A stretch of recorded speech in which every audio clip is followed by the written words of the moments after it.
You're winding down now, maybe lying flat or curled up on your side. The room's quiet. Your body feels heavier with every breath. Maybe you've already yawned once or twice. Before we begin, take a moment to like this video, hit subscribe, and let me know in the comments, where are you watching from and what time is it there? I always love seeing how far these stories travel. Now, imagine sleep without clocks.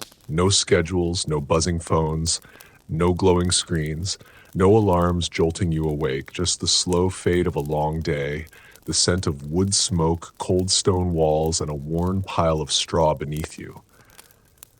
Tonight, we're not going back to kings or castles, not to war or firelight, but to something quieter. Stranger even. We're going back to the peasants, the poorest people in medieval Europe, because, oddly enough, they might have had the best sleep in human history. There's no bell tower here, no ticking time. No one knows exactly what hour it is, and it doesn't matter. No rooster that crows on cue, just the darkness and the fire nearly out. The orange light it throws across the cottage walls is soft and low, the kind of light that pulls your eyelids downward. Your arms are sore, so are your legs, so is your back. You feel it in places you forgot you had, not the ache of laziness, the burn of having worked from before dawn to after dusk. No breaks, no bargaining, just motion, just labor. Your hands are caked with a day's worth of earth, not just dirt, real living soil. You turn hay. You lift buckets. You knead rye dough thick enough to break your wrists. You haul piss pots out into the cold and dump them near the compost. You haven't bathed today, or yesterday, or likely the day before.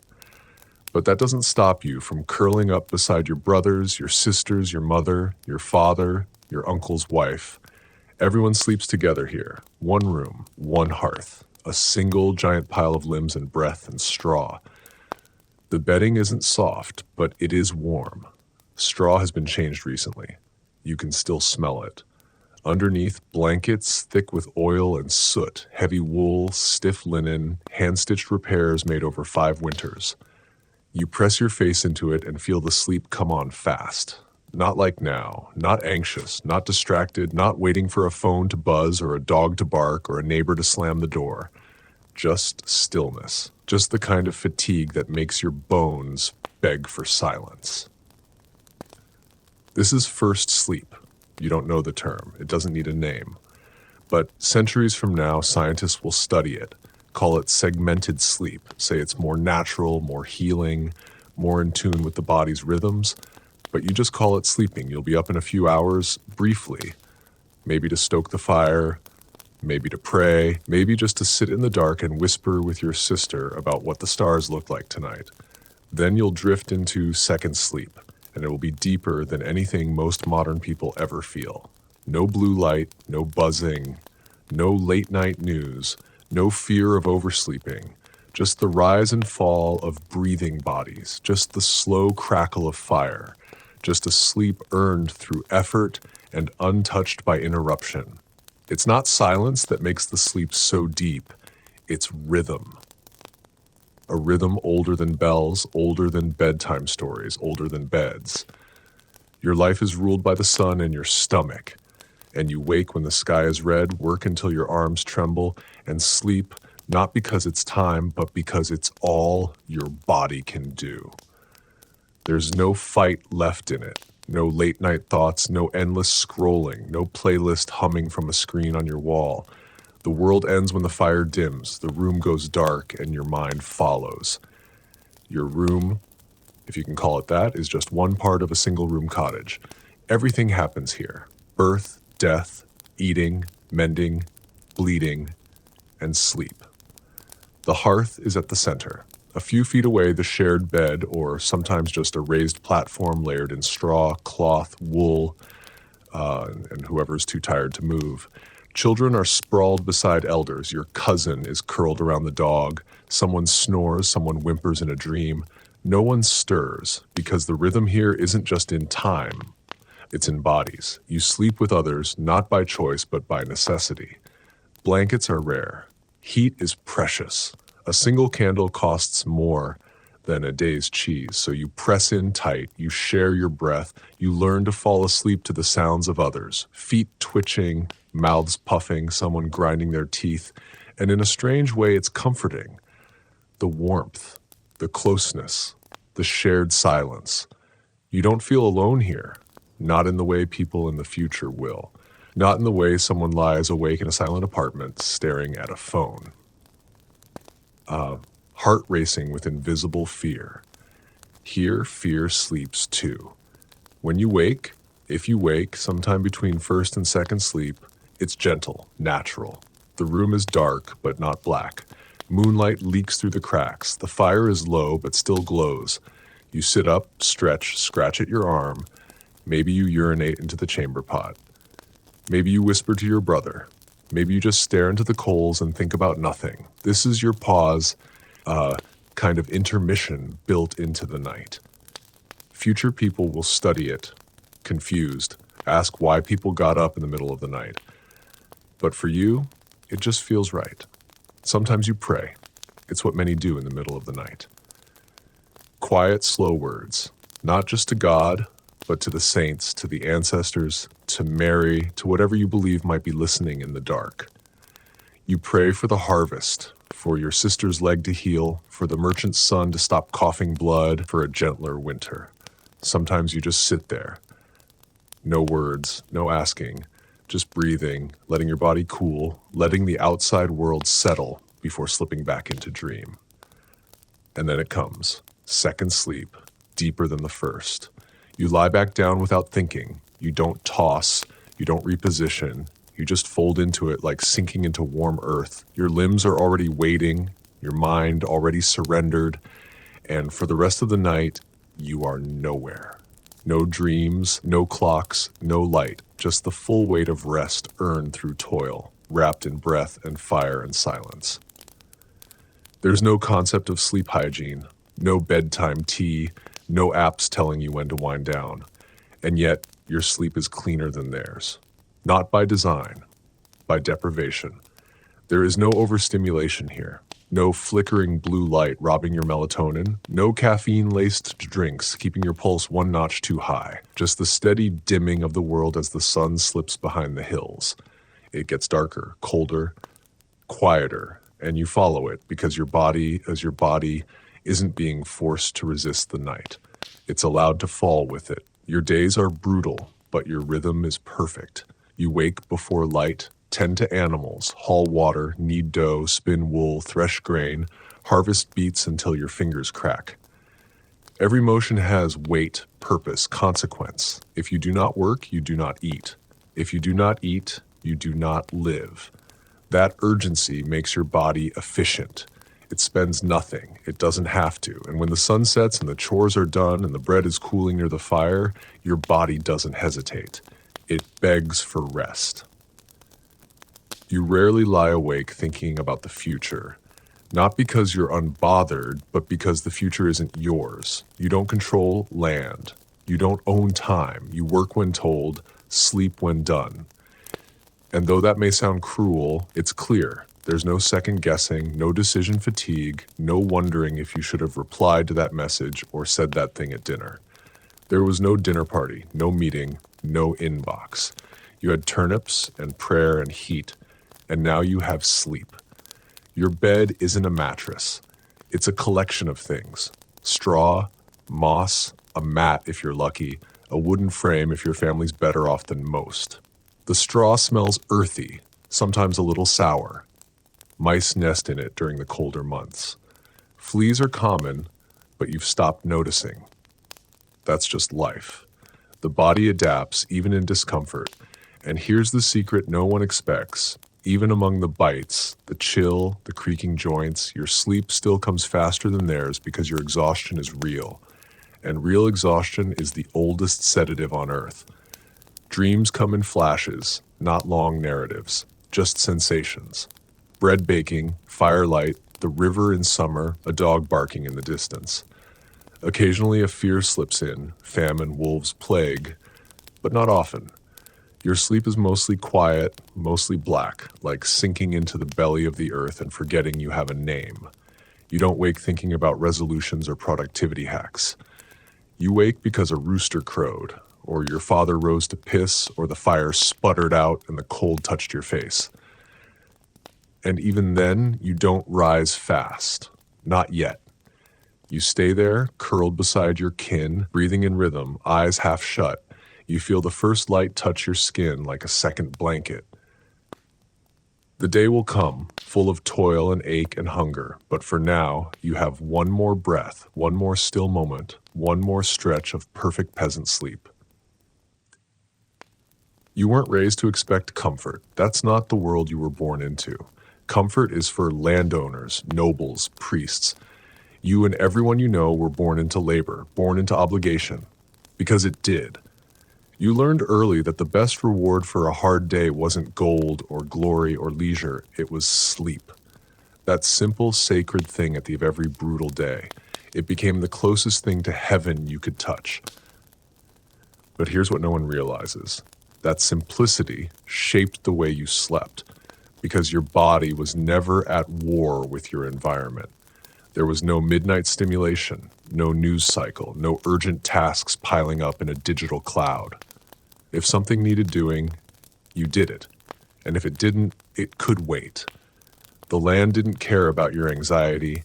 The animals didn't run on guilt. You followed the rhythm of your world because it was the only rhythm that existed. And that meant, at night, when there was nothing more to do, you stopped. And stopping meant resting, not fighting your own mind. Your cottage didn't have curtains or privacy or insulation. It had a single hearth and a door that creaked. But even in that, especially in that, your sleep was deep. Your ears learned to filter sound differently. The snap of wood in the fire, safe. The wind against the walls, familiar. A cough, expected. Your brain, unbothered by the kind of artificial stimuli that modern people swallow daily, could tell the difference between threat and noise. You weren't hypersensitive to every creak and whisper. You lived inside the creak and whisper. Your nervous system didn't overreact. It just listened, then let go.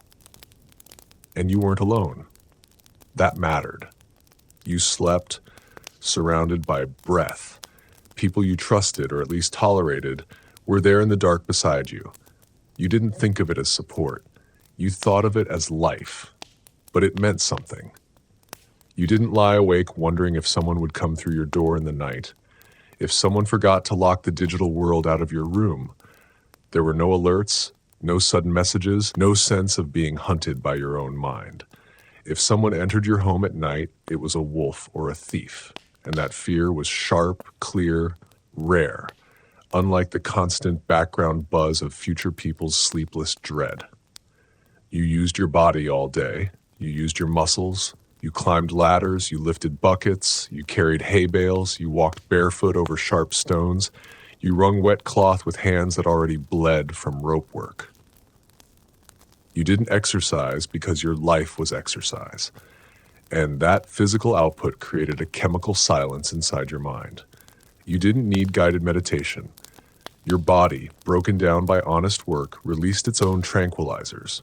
Endorphins, exhaustion, the kind of biological stillness that no breathing app can simulate. The fire was your last conversation, not a phone, not a screen, just flame, cracking, popping, whispering stories into the night. You'd sit there, maybe with your chin in your hands, watching the last wood turn to ash. That was the last light, the last sound, the cue that it was time. Not for us. A device told you, not because you felt guilt for being awake, but because the world had finished its day and you were part of it. You were not separate from the dark. You were not isolated from the night. You were swallowed by it, like every living thing around you, and rocked to sleep on the breath of fire and stone. You didn't need silence to fall asleep. Silence, real silence, was rare. The walls of your cottage creaked. The wind pushed against timber. Dogs barked. Someone muttered in their dreams. The thatch above your head sometimes rustled with mice. But none of it stopped you. These were living sounds, familiar sounds. You didn't lie awake waiting for stillness because you never expected it. Modern sleepers chase silence like it's a cure. But you accepted the night as it was, with all its breath and motion, and so your body responded in kind. It slept anyway, deeply, without condition. The food you ate shaped your sleep too. You didn't gorge before bed, you didn't snack at midnight. Your last meal came hours before sleep. Hours before sleep. Bread, maybe. On rare days, cheese or pottage, nothing your stomach had to fight. No sugar spikes, no alcohol-induced wake cycles, no processed chemicals. Your body didn't toss or churn or sweat trying to figure out what you'd just given it. It settled slowly, efficiently. The hunger that woke you wasn't from imbalance. It was from routine. And so even hunger, in its quiet way, made sleep cleaner, sharper, real. There were no electric lights, no lanterns unless you were lucky, just candles. And candles were not casual. Each one mattered, made by hand, stored with care, lit only when truly needed. So night was dark, not romantically dark, not mood-lighting dark, but cave dark. A darkness that swallowed your body whole and left nothing but the rhythm of your breath. Your eyes adjusted, your mind adjusted. You weren't afraid of the dark, it was your blanket. Your room didn't glow with notifications or LED dots. It wrapped you in the purest absence of light you will ever know. You weren't expected to rise at 5 a.m. and jog. You weren't pressured to optimize. No one tracked your sleep cycles or judged your REM phases. You didn't need to. You trusted your body. You woke when your body told you to, or when the animals did.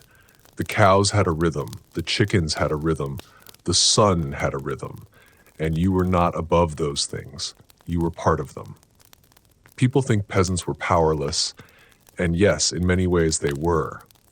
But they were also free from a certain kind of mental violence. They didn't wake to urgency. They couldn't see. They woke to light. There were sleep rituals, yes, but not like today. No lavender oil, no affirmations, no meditations. Your rituals were prayers, whispers, family murmurs, old songs. You might rub ointment on a burn or wrap your feet in cloth. You might shift the sleeping infant closer to the fire or spit in the straw to mark a blessing. These rituals weren't therapeutic. They were ancestral, passed not to improve sleep, but to soften death, to fend off evil, to protect the dreamer from spirits that slipped through cracks in the walls. Whether or not they worked, they gave your sleep meaning. And maybe that's why it was so deep, because your sleep meant something. It wasn't an escape. It wasn't a luxury. It was the earned end to a day lived fully. And you didn't take it for granted. You didn't push it back. You didn't sacrifice it to deadlines or devices. You lay down in the dark, surrounded by breathing, soothed by labor, untouched by artificial fear. You slept the sleep of the forgotten, and it was holy in its silence. The people around you shaped your sleep just as much as the fire or the straw.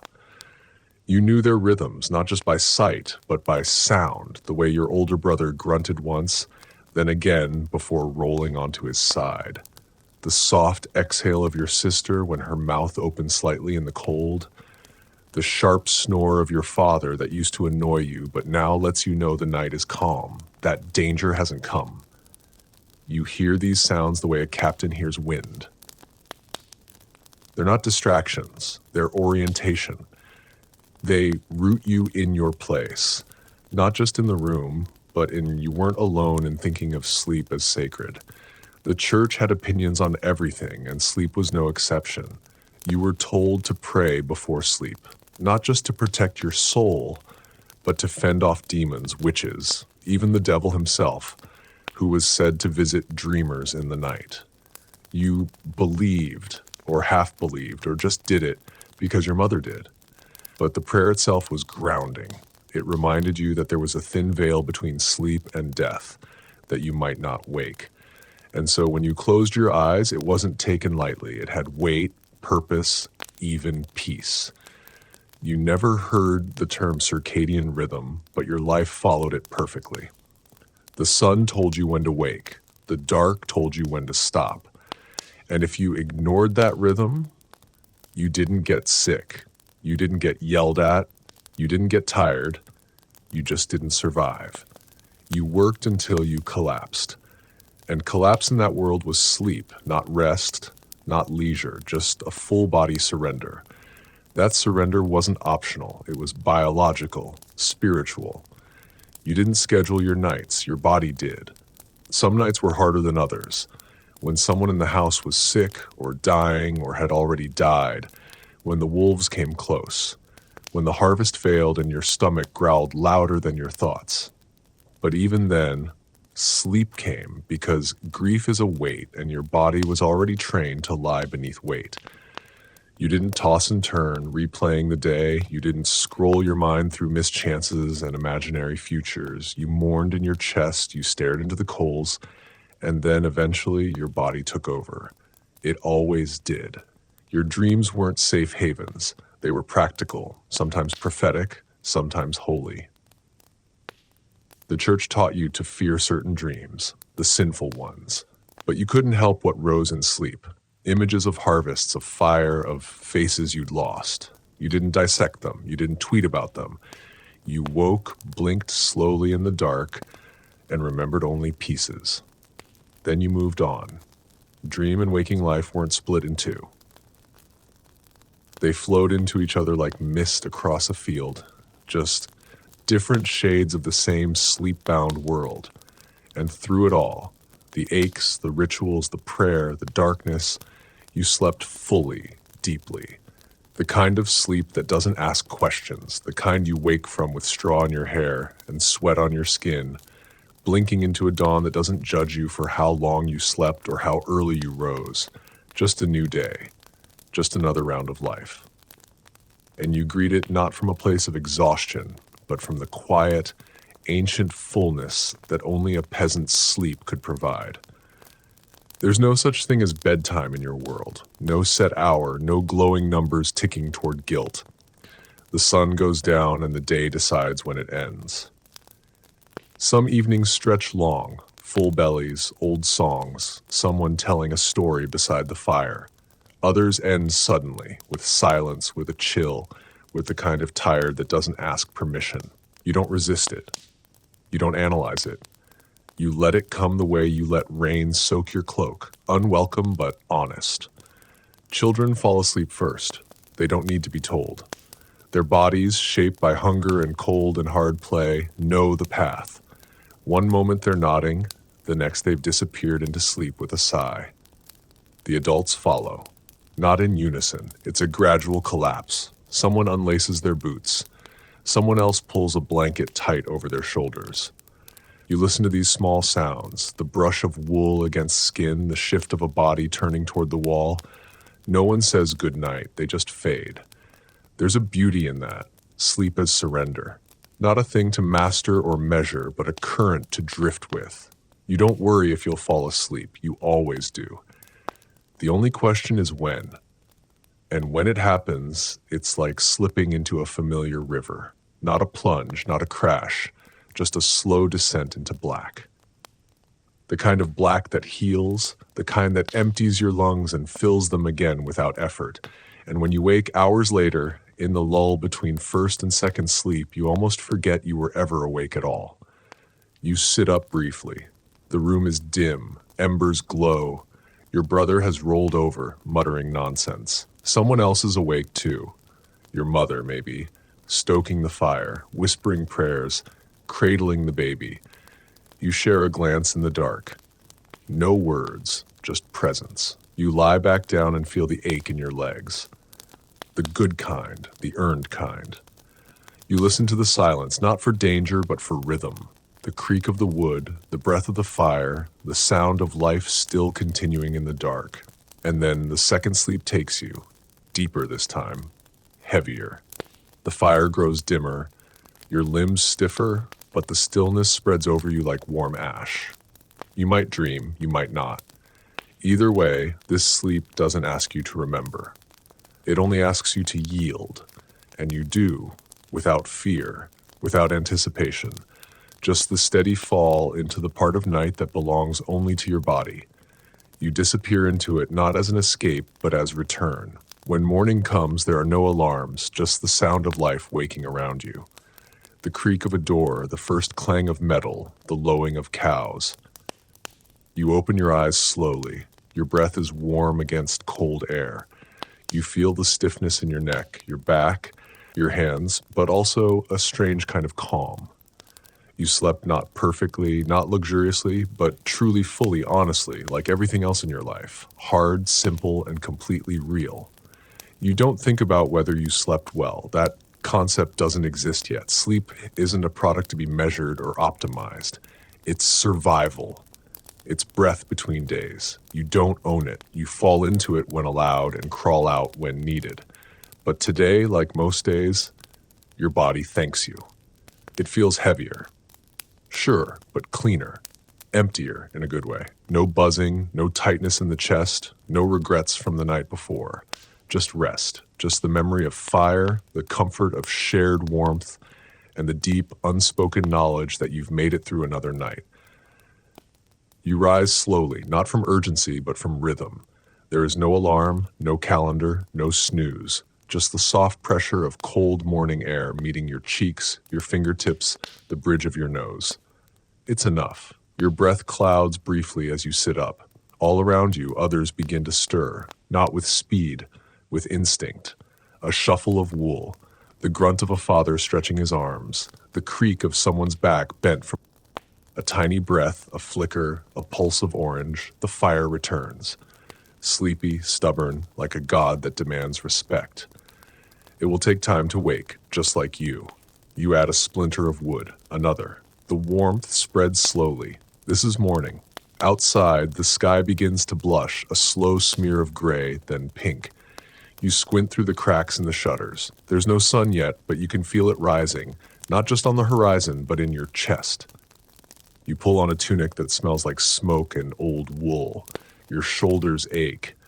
Your neck pops. But you stand upright anyway. Others rise behind you. A cousin clutches a blanket. Your brother scratches his ribs. Someone's already yawning, and for a moment the room feels like it's exhaling all at once. Because what you had last night and the night before and the night before that wasn't just sleep. It was a kind of return to the earth, to the rhythm, to the kind of exhaustion that asks nothing of you but surrender. There are no apps, no prescriptions, no self-help books in your world, but your rest is whole, absolute, uncompromised. You woke with your body aligned to the sun, your mind quiet, your muscles humming with memory. And for just a moment before the work begins, that is enough. The animals will need tending soon. Bread must be prepared. Water hauled, but no one rushes. The day will be long. There's no advantage to hurrying through it.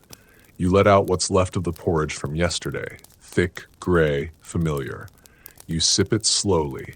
Let it sit heavy in your belly. It tastes like ash and oats and something slightly sour, but it's enough. You eat not for pleasure, but for fuel.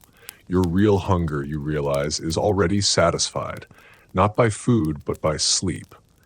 Some days you forget how important it is until it's taken. When illness comes to the cottage, everything shifts.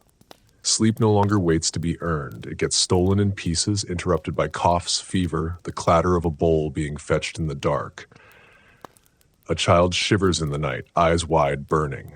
You wake again and again, each time not by choice, but by instinct.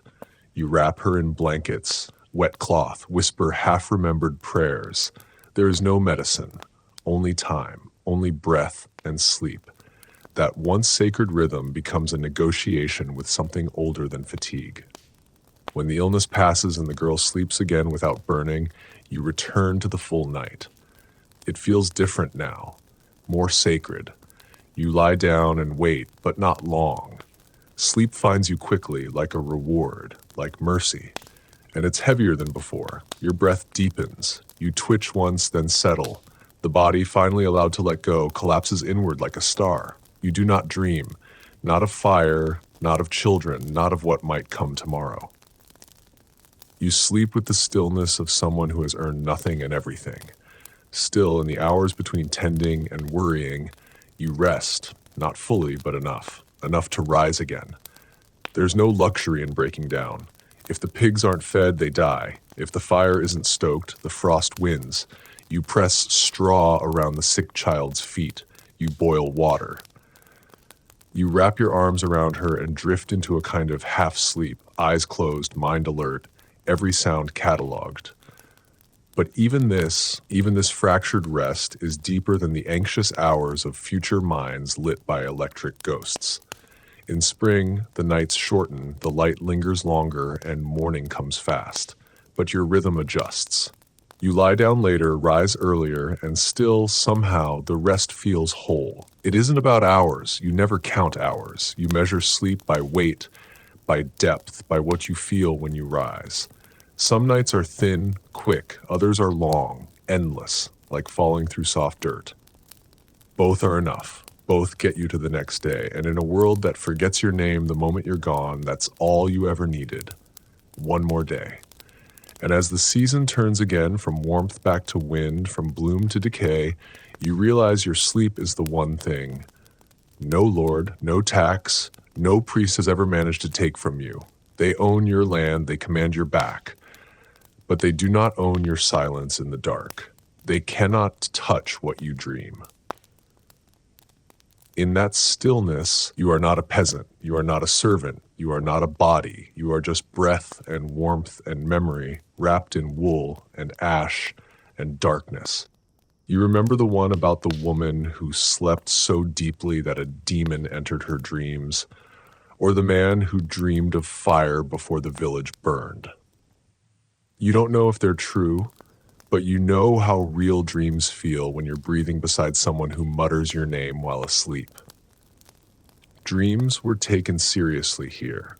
Sleep was never just sleep. It was a doorway. You didn't sleep to recharge for performance. There were no metrics waiting in the morning, no productivity to track. You weren't optimizing for anything.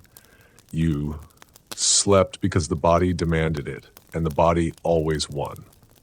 There was no badge for being tired, no glory in staying up late. The village didn't care if you worked through the night. No one celebrated your grind. In fact, if you worked past sundown, people worried something was wrong.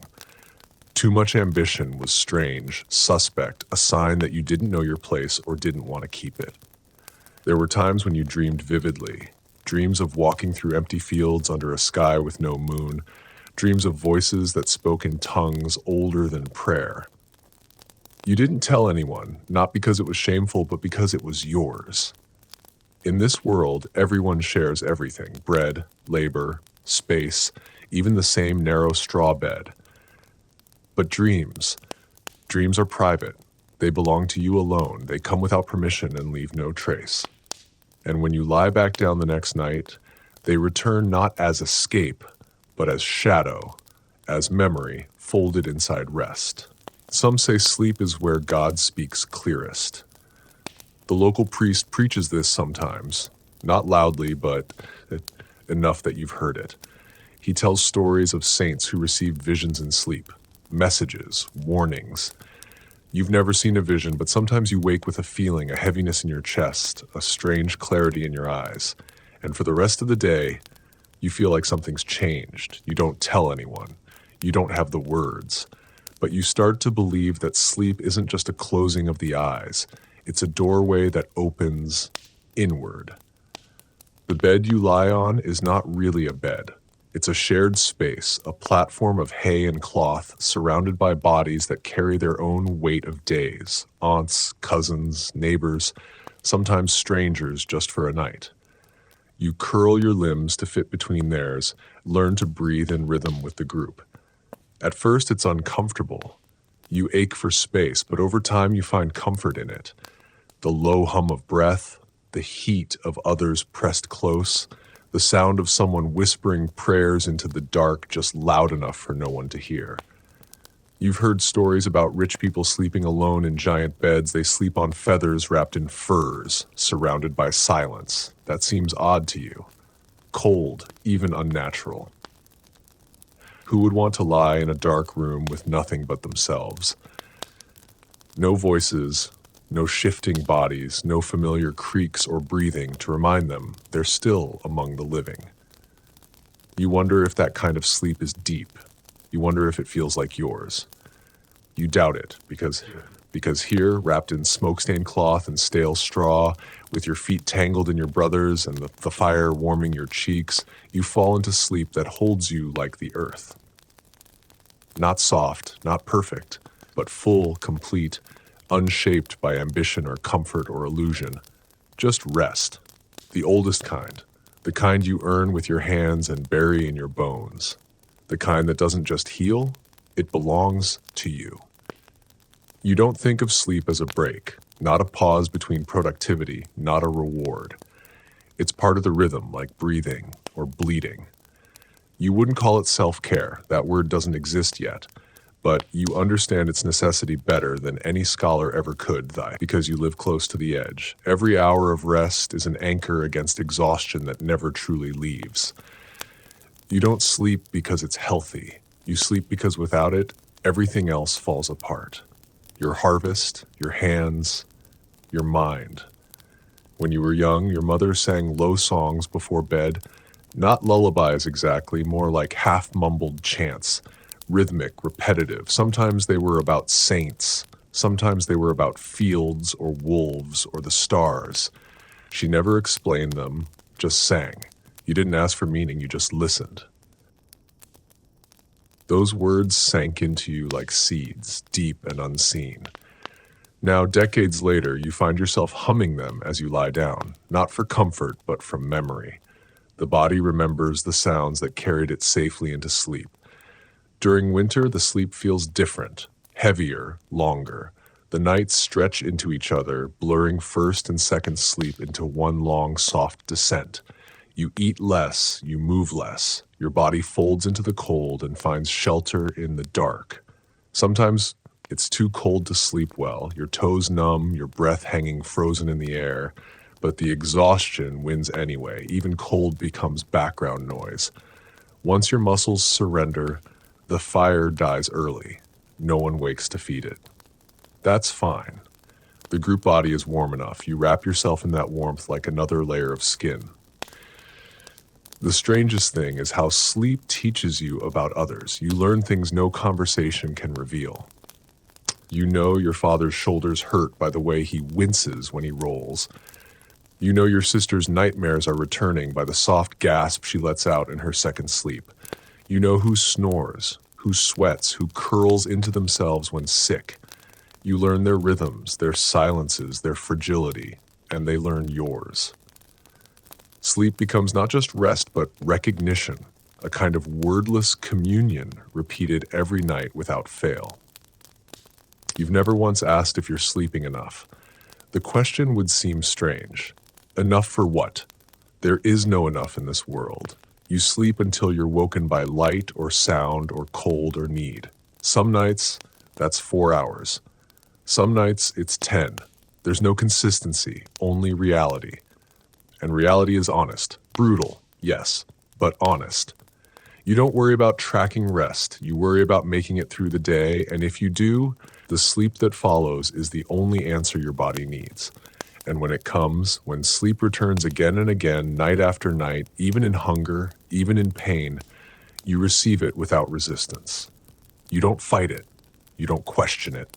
You lie down in the same place, under the same roof, beside the same people, and you let go. Not because life is kind, but because sleep is. It forgives everything the day does to you. It carries your weight so you can rise again. In your world, dreams aren't entertainment. They aren't symbols waiting to be decoded by professionals with books and soft voices. They're messages, warnings, sometimes divine, sometimes frightening, sometimes meaningless, but never ignored. If you dream of a bird flying backward, you tell someone. If you dream of teeth falling out, you make the sign of the cross. Dreams are stitched into your spiritual life, woven between folklore and fear. There are people in your village, old ones mostly, who can read them. You don't always believe what they say, but you still listen. Because in the medieval night, when the line between body and spirit blurs, dreams are part of the air you breathe. You've heard stories of people who spoke to the dead in their sleep. Not always family, sometimes strangers, sometimes saints. Once, a man claimed he saw Saint Sebastian in a dream, his arrows glowing like torches. The priest told him to fast. Others whispered that he might be cursed. But you never laughed. You understood. You knew that sleep wasn't just biological, it was threshold. It was the place where what's real and what's not came to trade faces for a while. And in the dark, under straw and wool and breath, you never felt foolish for believing that someone might be watching. And yet, even with the weight of spirits and stories, your sleep was not fearful. It was full, heavy, cleansing. Not because it was uninterrupted, but because it was aligned. You didn't resist your body's needs. You didn't bargain with fatigue. When your body whispered, you obeyed. The only light came from fire or stars, the only sound from life. And when you woke up too early, there was no clock glaring down at you like an accusation. There was only darkness, silence, and the slow realization that nothing demanded you just yet. You turned over. You let yourself return. On feast days, your sleep was different. Your belly full, your limbs softer, the air heavy with meat and incense and mead. You'd sleep deeper, longer, waking thick-headed but content. On those nights, the fire burned longer. Someone might still be humming when you slipped into dreams. You'd lie half-draped in warmth, smiling before your eyes even closed. There was laughter in the air, even in sleep, the kind that settled into. You remember those nights? You always will. On other nights, harder ones, sleep came as a shield. After a death, after a failed harvest, after a beating, it didn't matter how dark your thoughts became. Your body still demanded rest. Sleep took you whether you were ready or not as kindness, not as cruelty, but as law. The earth doesn't ask if you're prepared. It simply waits. So does sleep. And you learn to respect that, to lie down when nothing made sense, and let the quiet come. Even broken, you slept. And now, years into this life, you've stopped asking what dreams mean. You've stopped naming sleep as anything but sacred. The fire may die, the bread may burn, the tax may rise, but every night, without fail, your body finds its way back to stillness, to a silence so old even your ancestors would call it holy. And when you sink into that dark once more, surrounded by warmth, by memory, by rhythm, you know it's the one part of life that still belongs entirely to you. There are nights when you lie down with no fire left, just embers, faint and red in the black. The cottage is cold, you curl tighter under the weight of wool and body heat, the straw pokes at your back, your legs ache, but still you feel a calm settle over you. Not because the day was easy, it wasn't, but because it ended. You survived it. And in this life, surviving is more than enough. The cold, the dark, the hunger. None of it matters. Once sleep comes, once your eyes close, even the worst days become distant. The straw is still rough, but you're already sinking. You learned long ago not to fight tiredness. That was something only the young did, or the proud. You've watched men resist the pull of sleep, drink through it, talk over it, pretend it wasn't there. They always paid for it. The next day, slower hands, weaker grip, a dullness behind their eyes. You're not like them. You're not afraid of silence. You welcome it, and when it comes, you don't delay. You lie down, you settle, you breathe, and in that breath, the weight lifts. Just a little, just enough to carry you into the next hour, the next dream. In your sleep, time folds. Minutes stretch like wool pulled too far. Hours pass in the blink of a thought. You wake sometimes with no memory of the night before, sometimes with dreams you can't place. Was it your childhood you walked through in the dream, or someone else's? You saw a field, a face, a flame, but it slipped away as soon as you opened your eyes. You don't chase it. That's not the way of things. What sleep gives, it gives freely. And what it takes back, it keeps. You accept it. That's part of the rhythm, too. You slept through storms, through floods that soaked the walls, through childbirth screams, through the creaking collapse of beams under too much snow, You once woke to a snake near your ankle, and still, after the panic, after the strike and kill and burial, you slept again. The body knows what it needs. And in this world, it needs sleep more than it needs safety. Rest doesn't wait for perfect conditions. It waits for nothing. You lie down and your body says, "Now that's enough." Some nights your last thoughts are prayers, not always words. Sometimes just shapes in your mind, a hand, a loaf, a flicker of firelight. You ask for protection, yes, but more than that, you ask to wake up. That's the real blessing, to lie down and rise again, to open your eyes and feel the dull hunger in your belly, the stiffness in your spine, and know you're still here, not promised, not safe, but alive. Sleep is your way of resetting the story, starting again. And that's the secret no one tells in the books. That for all its brutality, for all its loss, medieval life gave you one pure thing, rest that was never sold to you. Sleep without performance, stillness without shame. You worked, you wept, you waited, and at the end of it, your body laid itself down like it knew something sacred, because it did, and it still does. You once asked your grandfather how he knew it was time to sleep. He didn't answer with words. He just looked out the window, toward the woods, toward the sloping hills, beyond the field where the sun was dipping below the treetops. He said, "Because the land is quiet now."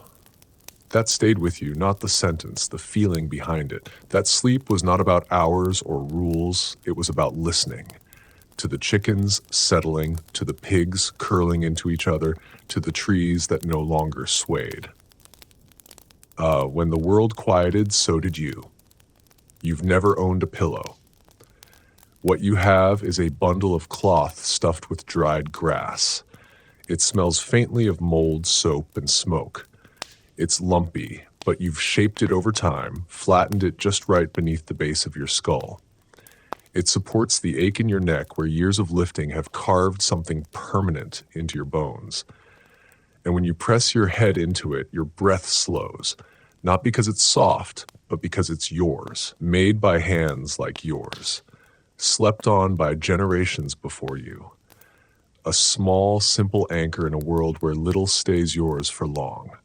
There are moments just before sleep where your thoughts stretch thin, not like future minds racing, darting, spiraling, yours slow into shadow.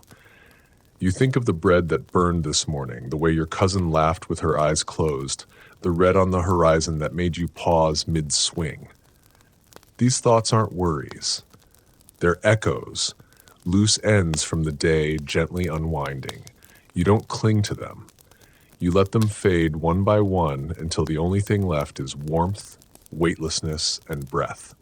There's a rhythm to your nights, not just first sleep and second, but everything between. When to rise and check the fire, when to urinate into the cold pot near the door, when to pull your sister's blanket back over her feet without waking her. You know these motions. You do them with closed eyes, muscle memory born of habit, of necessity. Future generations will call this mindfulness. But for you, it's just living, being present, because there's no other option, because nothing pulls you from this room, this moment, this breath. You've never once laid in bed fearing missing out. There are no distant parties, no new headlines, no friend you forgot to reply to. The only thing you might miss is the owl that sometimes lands on the beam outside your window. You've named it, even though you'd never say the name aloud, just in your head. You listen for it some nights, and when it doesn't come, you feel no panic, just absence, gentle, like the sky without stars. It will return or it won't. Either way, you'll sleep, and you will sleep tonight, tomorrow, until the days grow too short or the winters too long, until your hands forget how to churn butter or your legs no longer climb the hill. But even then, sleep will find you, because it always has. Long before medicine, long before comfort, long before clocks, it was the one gift the world gave you without cost. And it's the one thing it never took away. There's a kind of intimacy that only sleep can reveal, not lust, not romance, just closeness. When you sleep in the same room, the same pile of warmth, you learn things about people no conversation could ever show. You know the rhythm of their sighs, the strange way someone twitches just before a dream takes hold, the way your sister curls tighter when it rains, the way your mother whispers names into the straw when she thinks no one is listening. Sleep makes you family, not just by blood, but by presence, by breath. You once had a fever, a deep one, the kind that blurs night and day, burns you from the inside, turns your dreams into shapes you can't explain. For 3 nights you slipped in and out of sleep, so thick it felt like drowning. And yet, in the middle of it, something held you. Arms, a cool cloth, the sound of someone humming a lullaby that wasn't for you but worked anyway. You don't remember who it was, but you remember the feeling that even in pain, even in that fire, your sleep made space for survival. Even the animals seem to sleep better here. You've seen the cows snoring softly in the barn, chickens huddled like stones under straw, the dog twitching in dreams beside the hearth. They aren't rushed. They don't fight their bodies. They don't delay the end of the day out of fear of missing something. They lie down because the sun is gone and their work is done. And in their silence, you are reminded of your own place in the world, not above, not separate, just one creature among many, returning to stillness. You wonder sometimes if the nobility dream like you do, if their sleep is deep, if their mind's quiet, or if they lie awake in high beds surrounded by stone and fire and silence too loud to bear. You don't envy their beds, you don't envy their coin, you have something they'll never name, rest without debt, sleep that doesn't answer to profit. You lie down poor and wake the same. But between those two things, you are weightless, free. There's no shame at needing rest, no lectures, no guilt. If someone falls asleep mid-sentence beside the fire, no one laughs, no one wakes them. It's understood. The body speaks when it must. If your uncle slumps on a bench after supper, someone drapes a cloth over his shoulders. If your cousin lays down early, no one teases him. Sleep is a fact of life, not a failure of will. You've seen noblemen mocked for sleeping in daylight. But here, among dirt and ash and skin, sleep is as holy as bread. And in that freedom, you find strength, not just for work, not just to survive, but to return. Every night, every season, through pain, through winter, through hunger and loss and joy, you lie down, you give yourself over to the dark, and when you rise, you do so whole. No ritual, no secret, just a truth as old as breath. That no matter how hard the day is, the night still belongs to you. The moon has a rhythm too. You know it's shaped by heart, not by studying, but by living under it. You've slept beneath a new moon so dark you couldn't see your hand, and under full moons so bright you've mistaken midnight for dawn. Your body responds to both. Under the full moon, you wake more, shift more. The dreams come sharper. Under darkness, your sleep is slower, heavier, like stone. You don't question it, you don't name it, but every peasant in your world sleeps with the moon, not in spite of it. It's another quiet ruler in the sky, and you obey without knowing why. There are nights when the sky itself feels tired. No wind, no stars, just a low, pressing blackness outside the shutters, as if the world has wrapped itself in a blanket. These are the best nights, when even the animals are silent, when no one stirs, when the only sound is the slow stretch of the timber frame and the crackling breath of what remains in the hearth. You lie there between your cousin and your father, the blanket rising and falling with each breath, and feel like you've returned to something ancient, something bigger than sleep, something older than language. Sometimes the priest tells you sleep is a vulnerable state, a time when demons can find you. He warns you to pray before lying down, to cross yourself, to name the saints. Not everyone listens, but you do. You whisper the words your grandmother taught you, not loudly, not formally, but as if breathing them into the straw itself. You don't know if it protects you, but you've made it a ritual, and that's enough. Because sleep isn't just for the body, it's a crossing. And when you close your eyes, you want to believe that someone watches over the place you go. There are stories told in the tavern about sleep gone wrong, men who woke screaming, women who refused to close their eyes ever again. They say it was the devil or a curse or madness.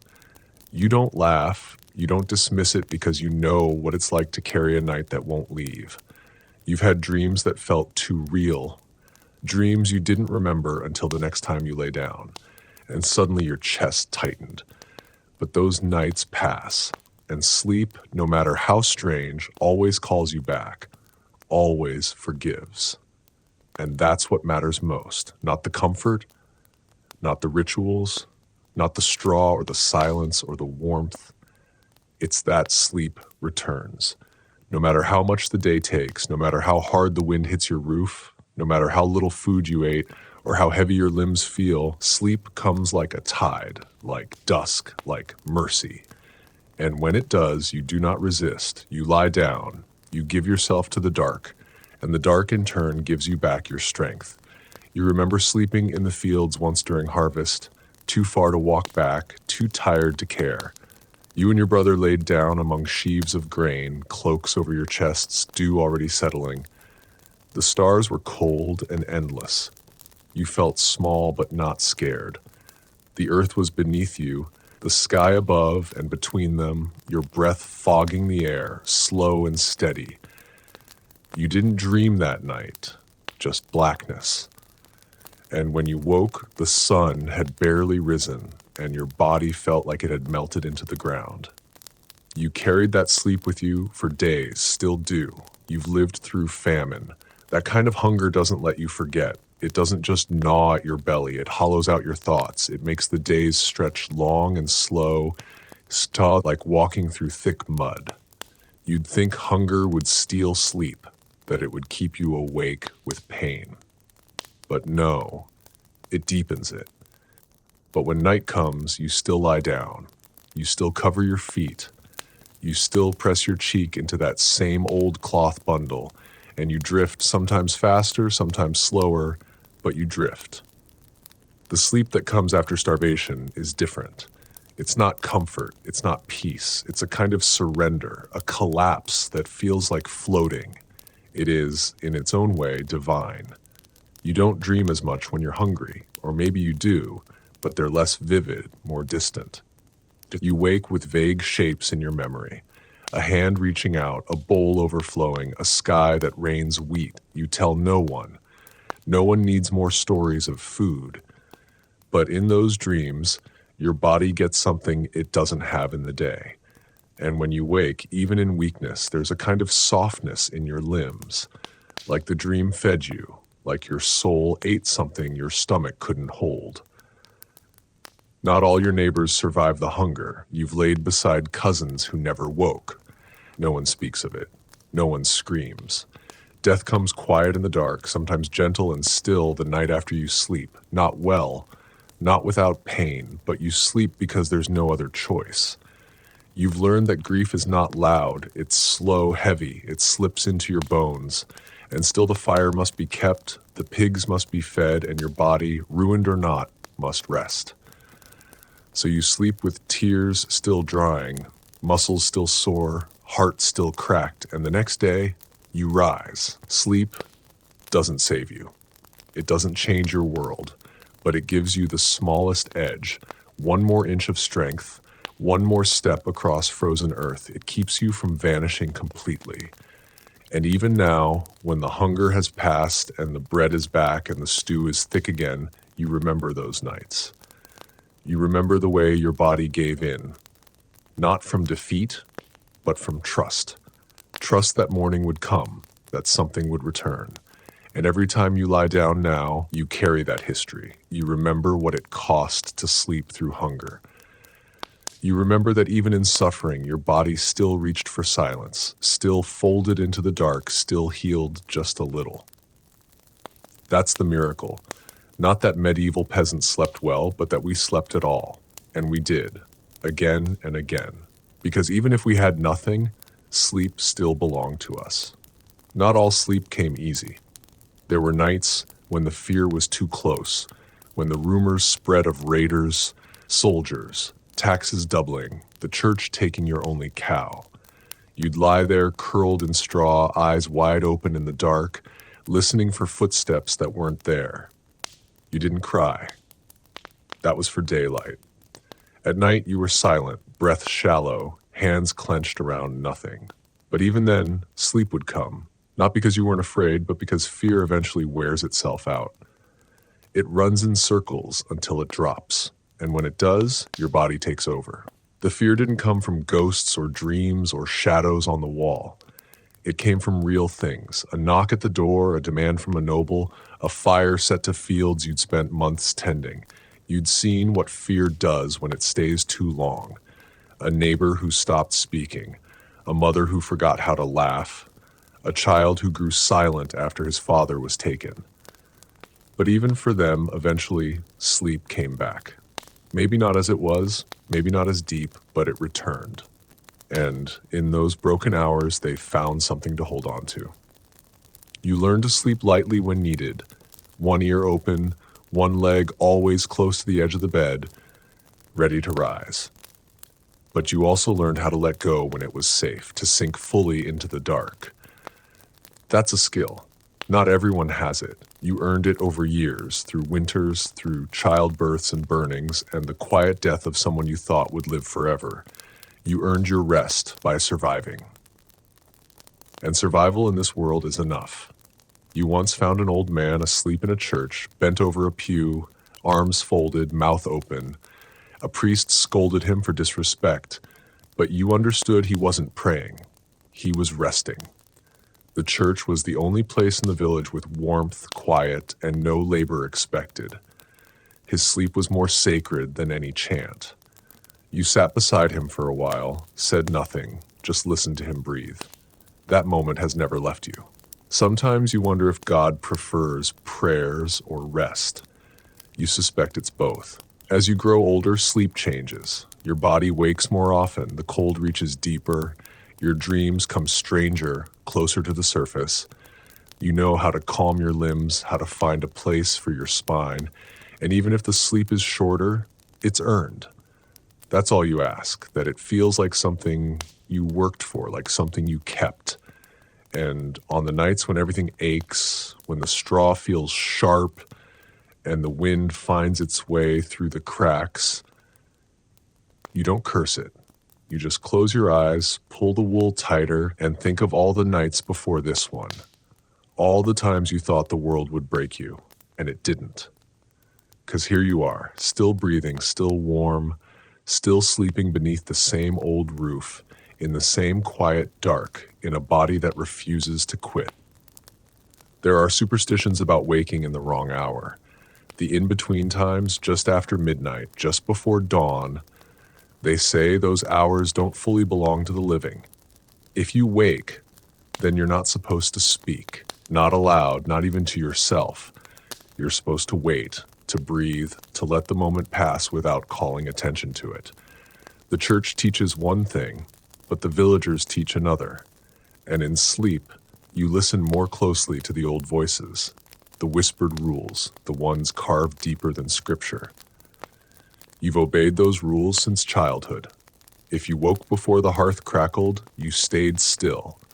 If you needed to rise, you did it slowly. You didn't disturb the silence. That silence, thick, breathy, alive, felt sacred, not peaceful. Sacred like something ancient moved through the house at night and demanded respect. Even now, as an adult, when you wake in that hour and your eyes catch the faint glow of coals, you remember to move gently. You don't know what waits in that space, but you know how to let it pass without provoking it. Some in the village hang iron by the bed to ward off spirits. Others place bowls of salt near the doorway, not because they expect magic, but because they respect history, the weight of those who didn't wake. You don't question it. You place your small protections in silence. You mutter old prayers passed down by your grandmother's grandmother, not out of fear, but continuity. You're not trying to change the night. You're trying to belong to it. to pass through it one more time unharmed. And you do. Most nights, you wake with your chest warm, your ears ringing from the quiet. Someone is always up before you, usually your mother. You hear her stirring the coals, moving pots, adjusting wood. She doesn't call to you. She lets you rest because rest in this life is never wasted. If you sleep longer, it's not shameful. It's understood. Your body asked, and in this world we answer when we can. No one needs to earn rest beyond survival. And you've survived plenty. Sometimes you think about how many have laid in that same bed. Your father, his father, children who never made it past winter. You can feel the generations in the wood beneath you. The straw holds whispers. The walls sigh. You're not alone in your sleep. Not really. You are wrapped in memory, in breath, layered on breath. Every body that came before you has taught yours how to rest. And even if no one speaks of it, you know you carry it in the way your shoulder turns into the curve of the wall, the way your knees fold, just so, the way you find the warmth without opening your eyes. And when sleep comes now, slow, thick, wrapping your limbs like a cloak, it brings with it not just rest, but belonging. You are a thread in a larger quilt. You are not separate. You are not suspended in a void. You are laid down like seed into earth, covered in warmth, weighted by time. And sleep, as always, does what it was made to do. It holds you without question until the next light rises. There is no such thing as sleeping in total silence. The world hums even in stillness.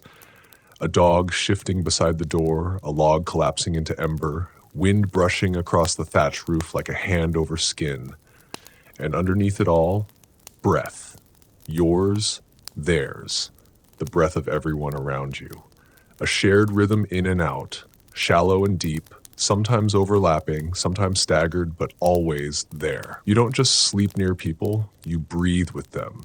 And that makes the sleep deeper. Not lonelier, not quieter, but anchored. As you age, your body becomes less predictable. The joints ache longer. Your sleep breaks more often. But your relationship to sleep doesn't weaken. It strengthens.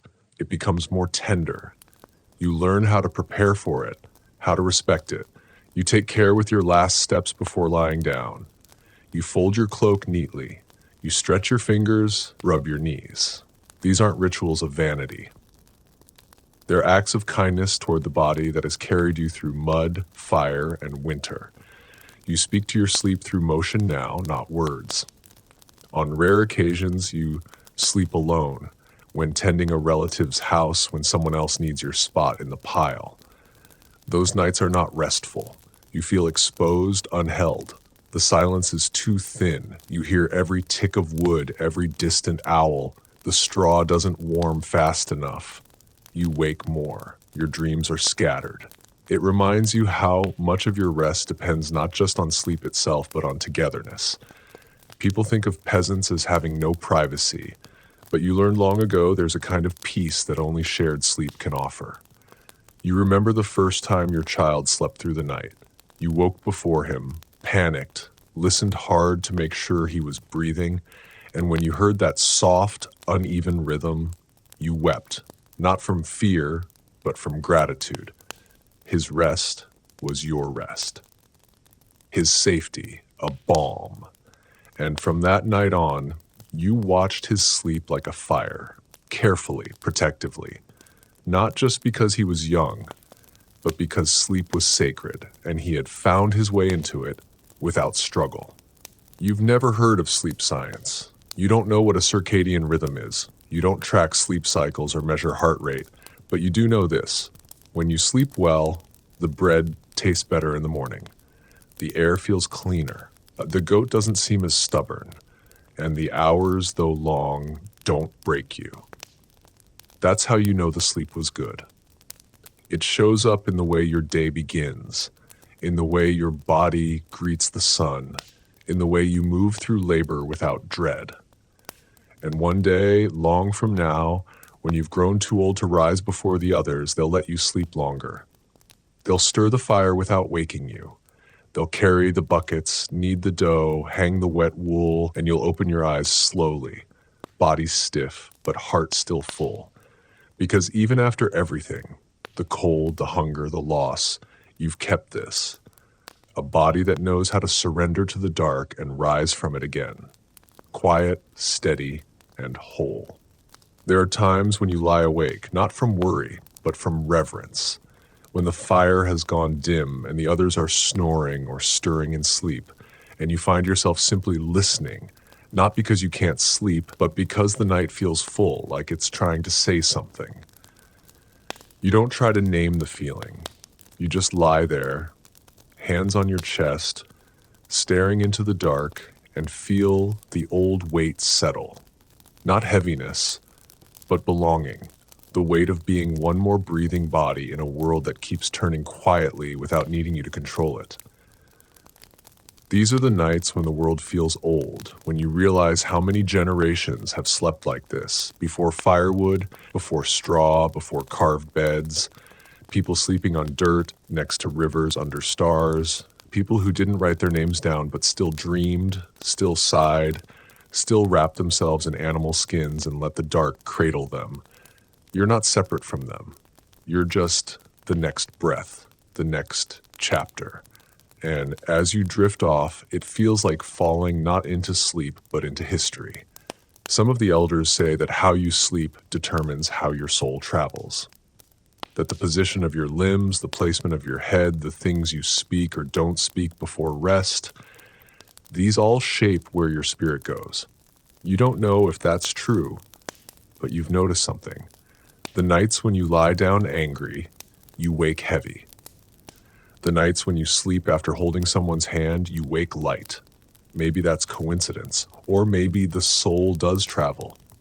And maybe sleep is the only time it can move without chains. There is a rhythm to the entire house. You've lived in it so long you can hear it even when it's quiet. The door shifts in the wind. The rafters click with temperature. The chimney exhales at regular intervals. Your family has become part of that rhythm. The little cough your brother always lets out before falling asleep. The way your mother hums when she adjusts her blanket. The floorboard that creaks no matter who steps on it. It's like a song played every night. And your sleep is the chorus. Steady, familiar, ancient. You never outgrow the need for sleep. It doesn't become less important with age. It becomes more sacred. Your dreams grow stranger. Some nights you see people you haven't spoken to in years. Some have died, others are children again, running through fields they never lived near. You don't wake disturbed, you wake curious. Where do these dreams come from? What part of you still remembers those smells, those voices, those glances from decades ago? Maybe your mind forgets, but sleep doesn't. Sleep keeps the archives. And as your body changes, slower legs, tighter joints, shorter days, your sleep deepens in new ways, not in hours, but in meaning. It feels less like rest and more like return. You no longer take it for granted. You prepare for it with gratitude. You close your eyes, not to escape, but to arrive, to meet yourself again in the dark. Not the worker, not the peasant, just the sleeper, the dreamer, the one who, no matter what the day demanded, still belongs to the night. You've come to understand that the night is not an enemy, not something to resist or conquer. It's not the absence of light, it's the presence of something deeper, softer. The day belongs to obligation, to toil, to others. The night belongs to you. No field can claim your hands while you sleep. No lord can demand your breath. In sleep, you are nameless, untaxed, unburdened. The fire doesn't care what you own. The straw doesn't ask who you serve. You are simply a body again, breathing, resting, remembering how to be whole. Even the pain becomes easier in sleep. The bruises, the burns, the stiff knees from kneeling too long, they don't vanish, but they soften, they loosen. You wake with them, but somehow they feel less sharp, like the edge has worn down. You've heard people say that sleep is where the body heals. You think it's more than that. It's where the body forgives. all the things it endured while you worked without pause, the things it held in so you could finish the task. Sleep is how your body tells you it's all right. You made the animals understand it too. You've watched the sheep curl up beneath the stars, unmoving until dawn, the dog sighing into the dirt, paws twitching with dreams. The chickens nestled so close together you can't tell one from the next. They don't need comfort. They don't need darkness, they just need rhythm. And that's what you've learned to follow, the rhythm of the world turning, of hunger rising and fading, of the sun dipping just enough to signal now, let go. You've never counted the hours of sleep you get. You wouldn't know how. Time lives differently here. It's not carved into numbers, it lives in firelight, in the sound of the last pot being scraped, in the rhythm of breathing beside you. There are nights when your eyes open before the others, not because of restlessness, but because something in you knows it's time. No alarm, no schedule, just instinct. And you rise slow, careful not to disturb the balance, still held in the room like a glass of still water. Some mornings you wake unsure if you were dreaming or remembering. The line is thin. You sit by the fire and stare into the coals, trying to trace the shape of what you saw in the dark. A field, a face, a sound. Was it real? Does it matter? You've stopped needing answers. You've learned to let dreams pass through you like breath. Sometimes they return, sometimes they don't. The point isn't what they say. The point is that they speak, that something inside you is still alive enough to wander in the night. And as you rise again, stretching slowly, feeling the weight of another year in your spine, you wrap your blanket tighter around your shoulders. The others are still breathing. The wind hums outside, the house holds steady, and you once more have crossed the long bridge of sleep and returned to the shore of waking, not broken, not remade, but gently carried through darkness, through memory, through silence, into the waiting arms of morning. There's a kind of peace that only exists in the hour before dawn, before the rooster crows, before the village stirs. It's not silence exactly, but a pause, like the world is still holding its breath. You've woken in that hour more times than you can count, not from noise, not from nightmares, but from completion, as if the sleep itself had decided gently that you'd had enough. You blink in the dimness, your breath visible in the cold. You don't rise, you don't speak. You just lie there in the stillness, wrapped in breath and bone, in a quiet too wide to measure. You can hear the fire's last breath, a faint crackle like old paper folding into itself. The ashes glow just enough to cast shadows on the beams. Across the room, someone stirs. A cousin, perhaps, or your sister's youngest, a small shuffle of limbs beneath cloth. You don't look, you don't need to.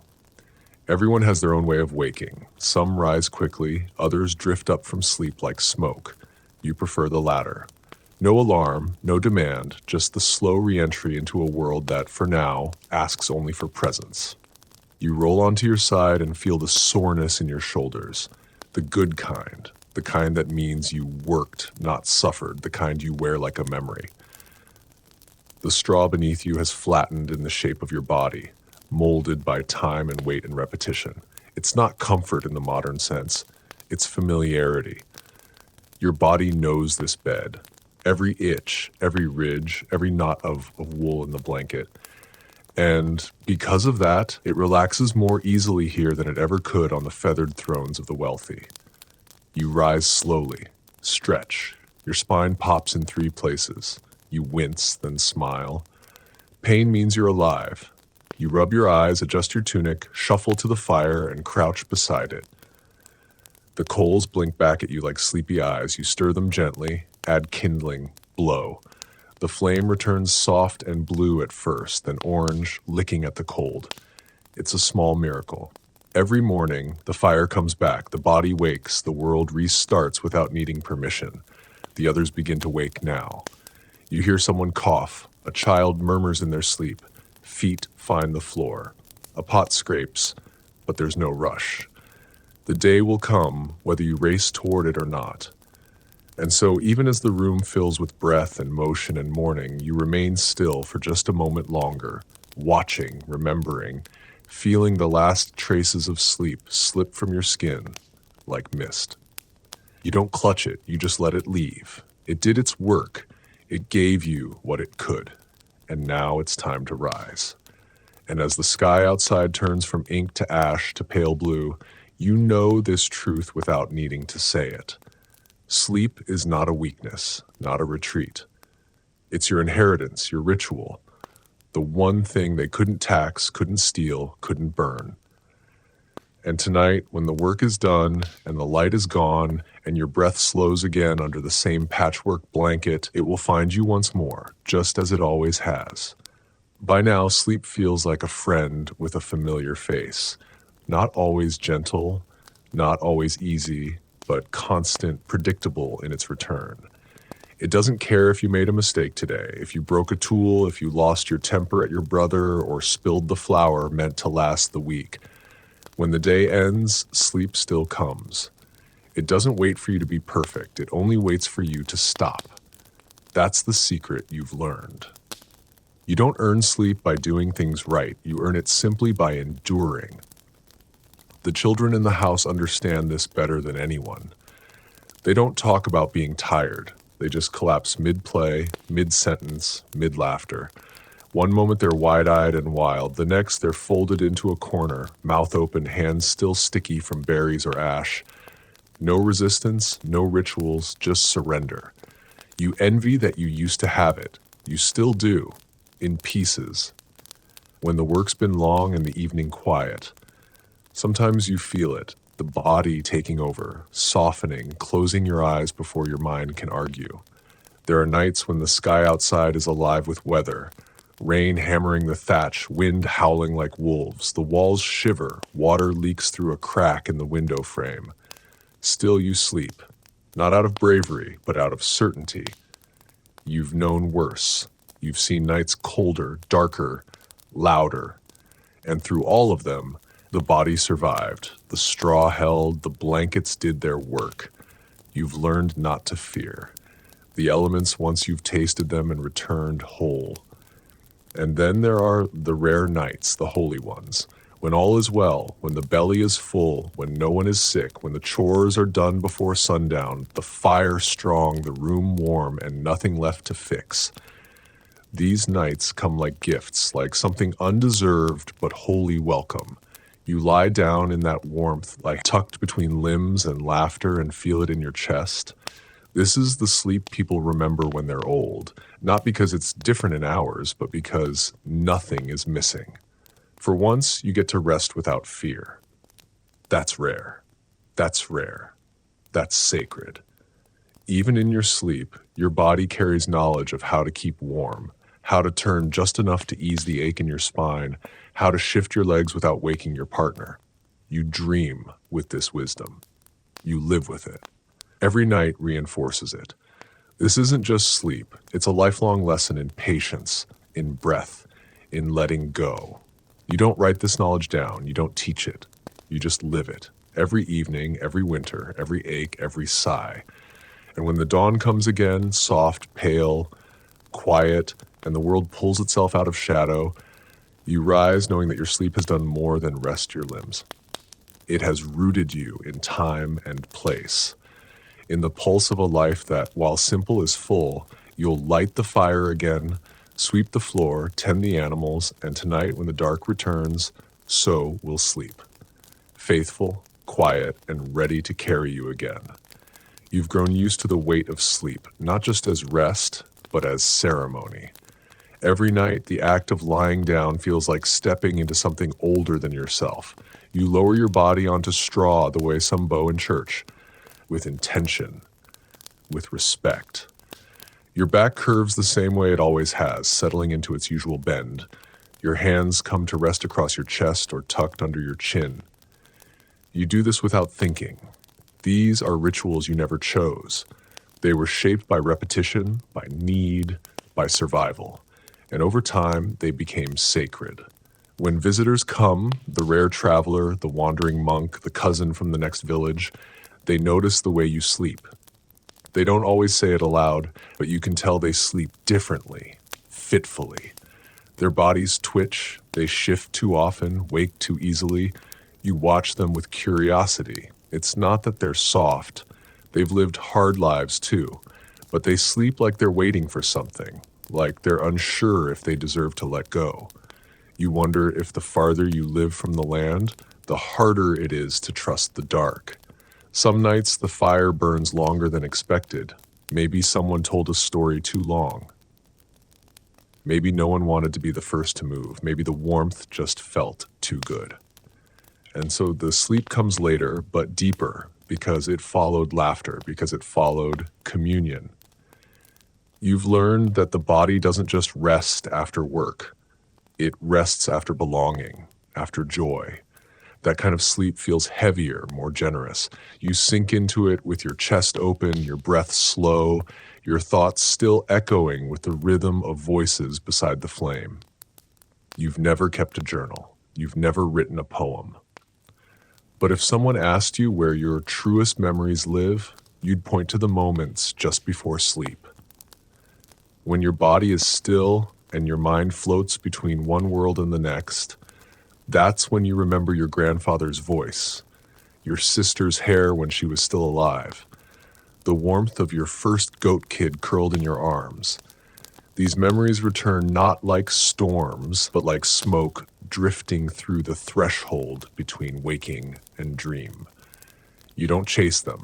You let them pass. You fall asleep with them still glowing behind your eyes. There's no sound you trust more than breathing. At night, with the wind outside and the coals low, it's the one thing that tells you we are still here. Each inhale is a reminder that someone you love is alive. Each exhale, a gift to the room. When someone is missing, traveling, sick, gone, you feel their absence in the rhythm, a skipped note, a silence where sound should be, and it aches. But even that ache is part of the sleep. It doesn't stop it, it just makes it deeper. And tonight, like every night before, the room begins to quiet.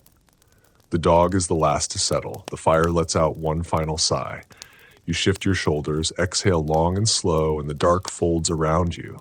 Not heavy, not cold, but familiar. You close your eyes, not out of exhaustion, but readiness. Because here, in this small corner of a world that asks too much, your sleep is still entirely yours, and it welcomes you back without question. You've come to realize that sleep is your most honest self. There are no performances here, no roles to play, no pride to maintain. In sleep, your face slackens, your hands uncurl, your body forgets the stiffness it carried all day. No one lies in sleep. The way your limbs fold, the way your brow softens, it reveals you not to others but to yourself. You've watched your mother sleep after burying her third child. You saw something in her stillness, then not weakness, but release. Sleep is where the world stops demanding things from you. For a few short hours, you belong to no one. And somehow in that surrender, you feel more human, not less. The nobility may write their names in books, carve their deeds into stone, but you write your life into the straw each night in the imprint of your body, in the heat you leave behind, in the rhythm of your breath, joining the breath of the people you love. Your legacy isn't made of monuments, it's made of moments. Hundreds of quiet nights that no one else will ever see, where your only triumph was making it through another day and resting anyway. There are stories about sleepwalkers, people who rise in the night with eyes open but minds far away. They walk through the village, step into rivers, climb onto roofs. You've seen at once a boy from the next house over, eyes glazed, whispering a name no one knew. He walked barefoot in the frost, untouched by cold. Someone caught him, led him back.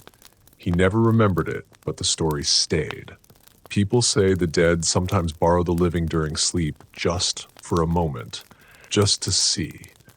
You don't know if it's true, but you sleep more carefully now, as if sleep opens more than your body. Sometimes, as you drift off, you think about what sleep will be like when you're old. If your back will still allow it, if your mind will still find the path. You wonder if your dreams will grow quieter or louder, if you'll start to dream more of the past than the present. You've seen the old ones sleep during the day, heads tilted, mouths open, hands still clutching tools. Their bodies remember the rhythm even when the mind slips. You hope you have that. You hope your sleep stays with you when everything else begins to fade. Your life doesn't offer many luxuries, but you've never needed sleep to be luxurious. You've never needed perfume or feathers or silence. You just needed a place to lie down, a little warmth, a body that still answers when you ask it to rest. And night after night, it does.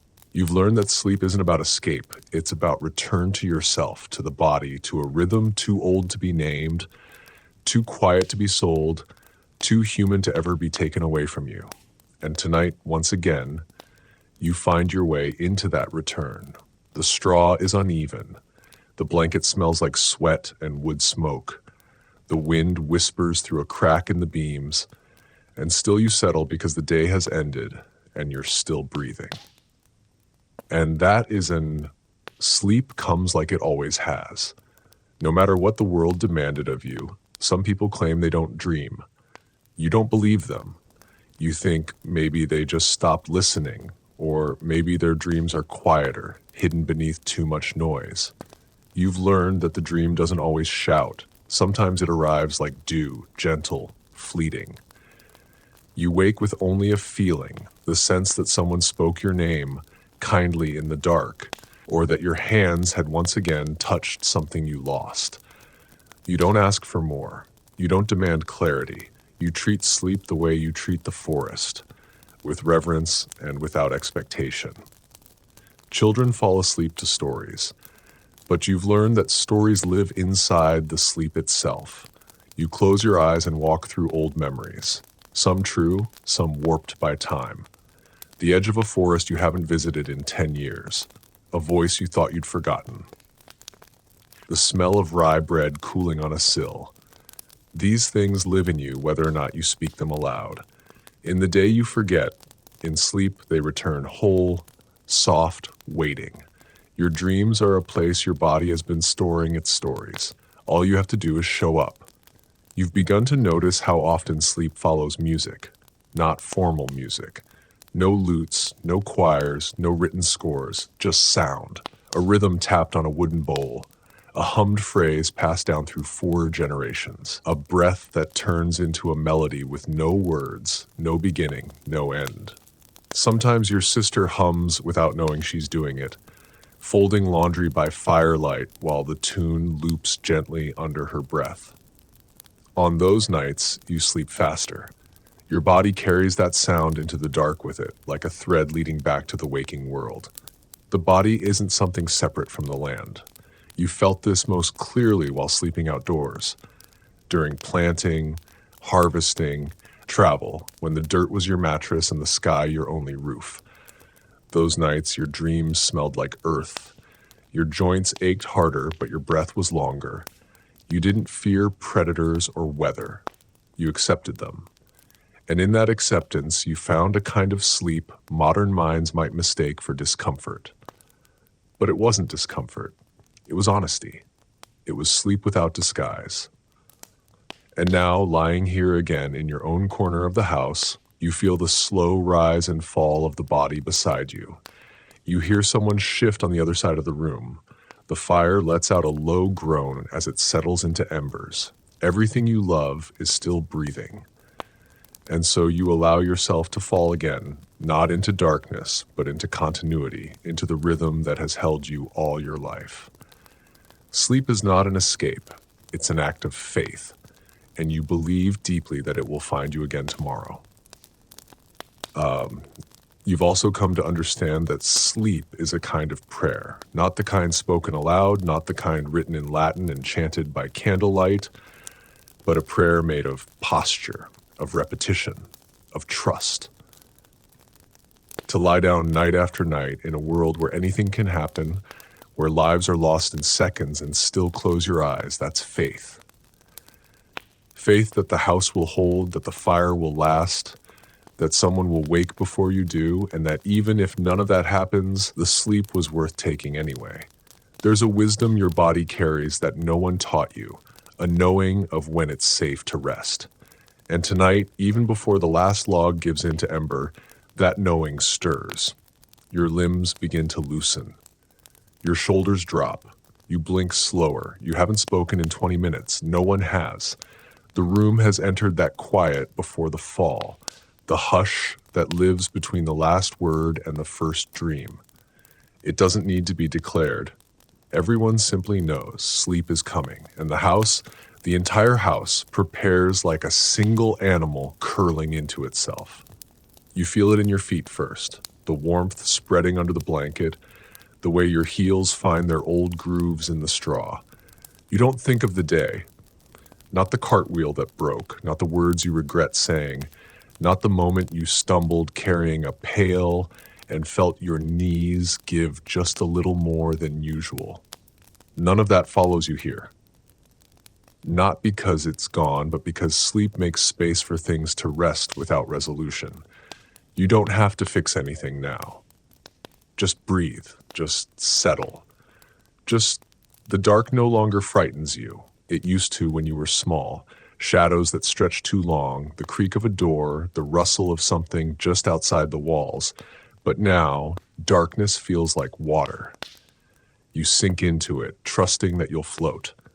The light from the fire no longer reaches your eyes. You see nothing, and still you feel held. That's what sleep becomes over time, not a surrender to emptiness, but a return to something that remembers you. Even when you forget yourself, your breathing begins to match those around you, a slow tide filling the room. The rhythm is imperfect. Someone always breathes louder, someone snores, but it comforts you. It reminds you that you are not alone, and not just in this house, in this way of living. There are thousands like you, sleeping under thatch, wrapped in wool, listening to the last ember sigh before giving in. You are not exceptional, and that strangely feels like freedom. Sleep is your inheritance, shared, humble, unspoken. You don't say goodnight. That's not the custom here. You shift, you settle, you pull the blanket tighter. Maybe someone mutters a prayer, maybe not. But the final act of the day isn't spoken, it's breathed. You turn your face toward the wall, feel your heartbeat slow, and then, without announcement, without effort, without even fully knowing when it began, sleep takes you. And it is not a fall, it is a descent, gentle, certain, familiar. And in that descent, you carry nothing but yourself. No tools, no burdens, no names, just a body that knows how to rest. Just breath, just darkness, just the quiet reminder that even in a world that has taken so much from you, it has never taken this. The day will come again. The work will begin again. But tonight, once more, sleep is yours. You dream more as you age, though not always in pictures. Sometimes your dreams feel like textures, the way linen feels after drying in summer wind, the damp cool of morning soil, the weight of snow on your shoulders before the fire warms your spine. You wake not with stories, but with sensations still clinging to your skin like dust that won't brush off. And even though you can't name the dream, you carry it through the morning like a secret, something tender, private, too soft for words. Others begin to ask you how you sleep. The young ones, curious, worried, they complain of waking too much or falling asleep too slowly. You listen, you nod, and then you tell them, stop fighting. You don't control sleep. You greet it, make space for it, let it arrive like weather. You tell them not to fill the silence with thoughts, to watch the fire, to count the breaths of the person beside them. Not to reach for dreams, just to lie still as if their body knows something they don't. Because it does. You don't fear death in your sleep, not anymore. You used to, the idea of not waking, of the final breath arriving unnoticed. But now you've seen too many good deaths happen this way. A body curled gently, eyes closed, a face without tension. You think if it happens in sleep, That's the best of it. No drama, no pain, just the dark reaching in and not letting go. And on most nights, if it were your last, you wouldn't know it, wouldn't resist it, because your sleep already feels like a small death. Quiet, whole, complete. You've heard that in other places, far away, across oceans, people live differently. They sleep alone, in silence, with walls between them and the rest of their kin. You can't imagine it. A room with no breathing but your own, a fire no one else shares. You wonder how they rest at all, how they aren't haunted by the quiet. You've known silence but never isolation. That's the gift of your world. You may have little, but you never sleep without someone. Even in grief, even in fear, someone's breath is nearby. Sleep is where your ancestors meet you, not in visions, not in ghostly visitations, but in your posture, in the way your hands rest on your chest, in the creak of your knees when you curl beneath a blanket. You inherited more than land or tools. You inherited the method of rest passed down through thousands of nights, through straw and sickness and war and winter. You're not inventing anything new. You're simply remembering how to be a body in the dark. And tonight, like every night before, the darkness comes not like a wall, but like a door. It opens. You step through, the fire lowers, the breathing deepens, and again, without asking, you are received. You do not have to explain. You do not have to prove. You simply lie still in the home you've built with your breath and fall into the one thing no one can take from you. Rest, real and ancient and whole. The years have folded in on themselves. You no longer count the seasons. You know them by the way your bones behave. The stiffness in spring, the heaviness in winter, the ease in late summer when the sun lingers and your hands are busy but not yet cold. And every year you return to the same bed, not the same straw that changes, thinned and replaced, but the same spot, the same corner, the same shape carved by your body night after night. You've worn yourself into the house like a song that never ends, only hums quieter over time. Your sleep is lighter now. You wake more often, sometimes for no reason, but you're not bothered. The quiet doesn't frighten you. You listen to it. You sit in it. Sometimes you don't even lie back down right away. You just sit up, wrap a blanket around your shoulders, and breathe. You've come to love the night, not just for its sleep, but for its stillness. You think clearer in those moments. You remember things without trying. You feel the years like echoes bouncing gently off the beam.